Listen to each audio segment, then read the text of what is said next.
തെരഞ്ഞെടുപ്പ് അടുത്തതോടെ CPI വിഭാഗീയത മുന്നണിക്കും സർക്കാരിനും തലവേദനയാകുന്നു. CPI സമ്മേളനങ്ങളിൽ പ്രതിനിധികൾ ഉയർത്തുന്ന വിമർശനങ്ങളിൽ പ്രതിരോധിക്കാനാകാതെ CPM-ഉം സർക്കാരും.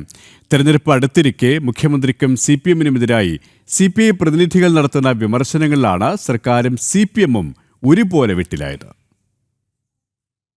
സംസ്ഥാന സമ്മേളനത്തിന് മുന്നോടിയായുള്ള ജില്ലാതല സമ്മേളനങ്ങളാണ് വിമർശനങ്ങൾ ഉയർന്നു വന്നത്. സെപ്റ്റംബർ മാസം 8-ാം തീയതിയോടെ സംസ്ഥാന സമ്മേളനത്തിലേക്ക് കടക്കുകയും ചെയ്യും. സ്വാഭാവികമായി സമ്മേളനങ്ങൾ വിമർശനങ്ങൾ ഉണ്ടാകാറുണ്ടെങ്കിലും ഈ സമ്മേളന കാലത്തെ വിമർശനങ്ങൾ അതിരുകടന്നതായിട്ടാണ് CPM-ഉം സർക്കാരും വിലയിരുത്തുന്നത്. സമ്മേളനങ്ങളിൽ സ്വന്തം നേതാക്കളെ വിമർശിക്കാൻ മുഖ്യമന്ത്രിയെയും സർക്കാരിനെയും ഉപയോഗിച്ചതാണ് പ്രതിസന്ധിക്ക് കാരണം.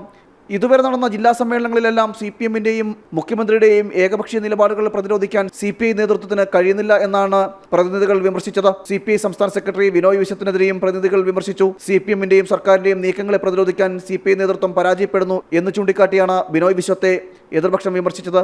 സാധാരണഗതിയിൽ സമ്മേളനകാലങ്ങളിൽ CPM-നെ CPI വിമർശിക്കുന്നതും CPI-യെ CPM വിമർശിക്കുന്നതും പതിവാണ്. പക്ഷേ തദ്ദേശ സ്വയംഭരണ സ്ഥാപന തെരഞ്ഞെടുപ്പ് അടുത്തിരിക്കെ മുഖ്യമന്ത്രിയെയും സർക്കാരിനെയും CPM-നെയും വിമർശിക്കുന്നത് തിരിച്ചടിയാകുമെന്ന ആശങ്കയാണ് CPM-നുള്ളത്. ഇതാണ് CPM-ന് തലവേദന സൃഷ്ടിക്കുന്നതും.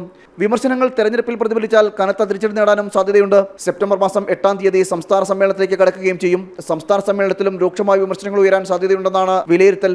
ഈ സാഹചര്യത്തിൽ വിമർശനങ്ങളെ എങ്ങനെ പ്രതിരോധിക്കാനാകുമെന്നതാണ് CPM-നെ ആശയക്കുഴപ്പത്തിലാക്കുന്നത്. ജനം, തിരുവനന്തപുരം.